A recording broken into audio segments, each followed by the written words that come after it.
Istri Irjen Ferdisambo bongkar topengnya sendiri. Nah, PC ini ya salah satu apapun yang diceritakan dia kelak berbeda apapun juga nggak ngaruh. Toh alat bukti lebih dari 2, 5 alat bukti sudah terpenuhi, apalagi terdakwanya sudah beri keterangan pengakuan kan, baik di penyidikan maupun di majelis etika kemarin itu kan.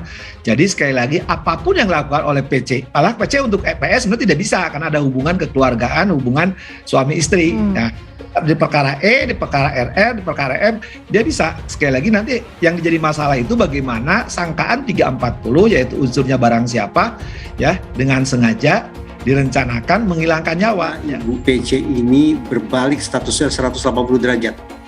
Dari yang awalnya mendaku atau mengklaim atau memainkan skenario sebagai seorang korban, tapi hari ini sudah dinyatakan oleh Polri tampaknya talenta bukan. Yang dilakukan oleh Ibu PC adalah istilahnya ironi viktimisasi.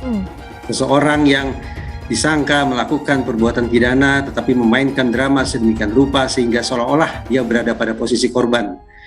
Walaupun dengan cara yang menurut saya sangat-sangat tanda petik kampungan. Tahu bahwa kita ini lagi dibohongi lagi. Itu kan keterangan dari seorang pembohong yang selama 30 hari pertama itu memberikan keterangan palsu. Sehingga semua akhirnya dari mulai Kompolnas, Komnas HAM, Komnas Perempuan, LPSK itu semua mengikuti senario dari pelecehan seksual dan tembak-tembakan yang ternyata nonsens.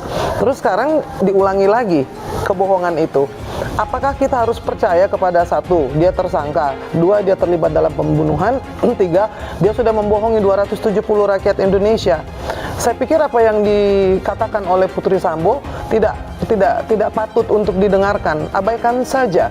Sekarang semua tuduhan sudah mulai mengerucut ke arah 340 dan 338.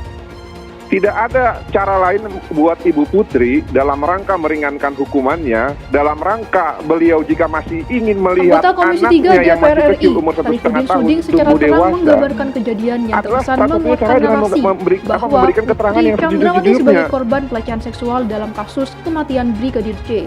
Hal tersebut dituangkan Sarifudin Suding dalam rapat dengar pendapat antara Kapolri dengan Komisi 3 DPR RI di Senayan, Rabu 24 Agustus 2022.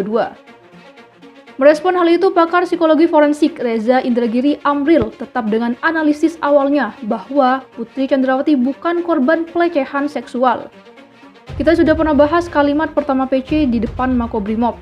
Kalimat itu membuka topengnya sendiri bahwa dia bukan korban. Dia tidak punya mindset korban, kata Reza Indragiri kepada gpnn.com, Kamis 25 Agustus 2022.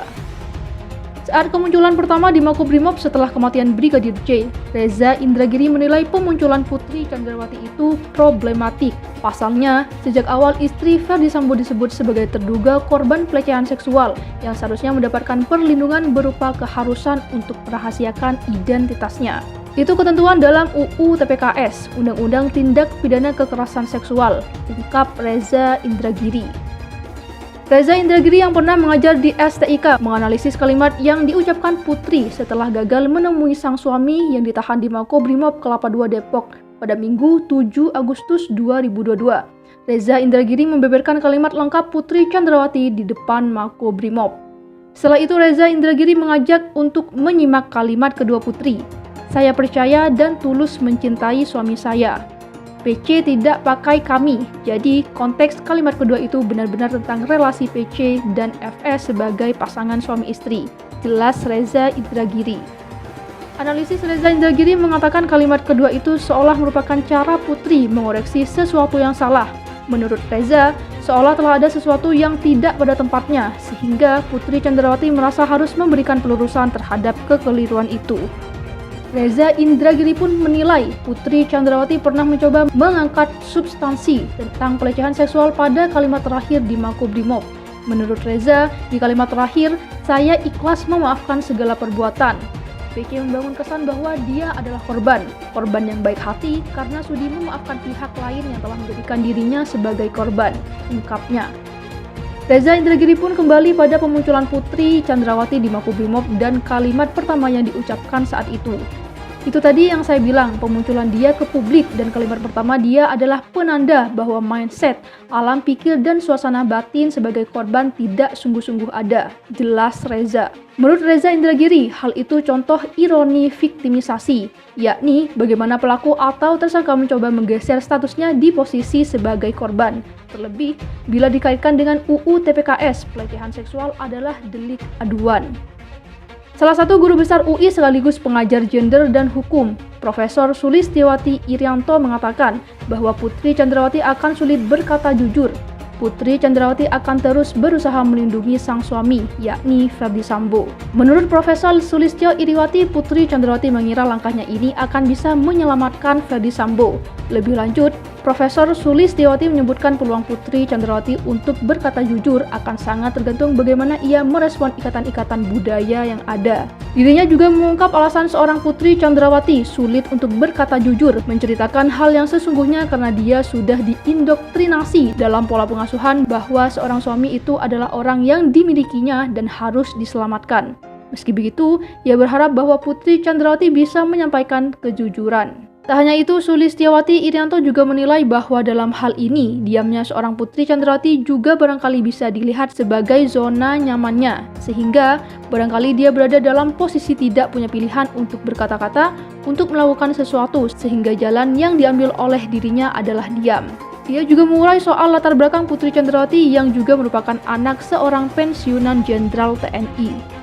Pada umumnya gambarannya adalah ibu putri seperti perempuan lain, berada atau mengalami pola pengasuhan sejak kecil, disyaratkan untuk patuh, mengabdi kepada ayahnya, kakak laki-lakinya, kepada suaminya. Bahkan ada konsep lain secara budaya di mana-mana berlaku bahwa istri itu adalah milik dari suami, ungkapnya. Seperti diketahui, Putri telah menjalani pemeriksaan mulai pukul 11 waktu Indonesia Barat Jumat 26 Agustus 2022 hingga pukul 1 waktu Indonesia Barat Sabtu dini hari. Pengacara Putri Arman Hanis menyebut kliennya mengaku jika ia adalah seorang korban pelecehan seksual. Dalam pengakuannya, Putri Chandrawati juga mengurai cerita soal insiden di Magelang.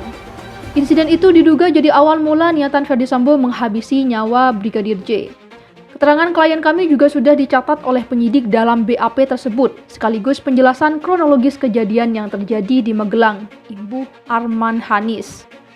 Dipatahkan ex-pengacara Baradae. Cerita soal dugaan tindak asusila Brigadir J terhadap Putri Chandrawati di Magelang itu sontak disorot khalayak.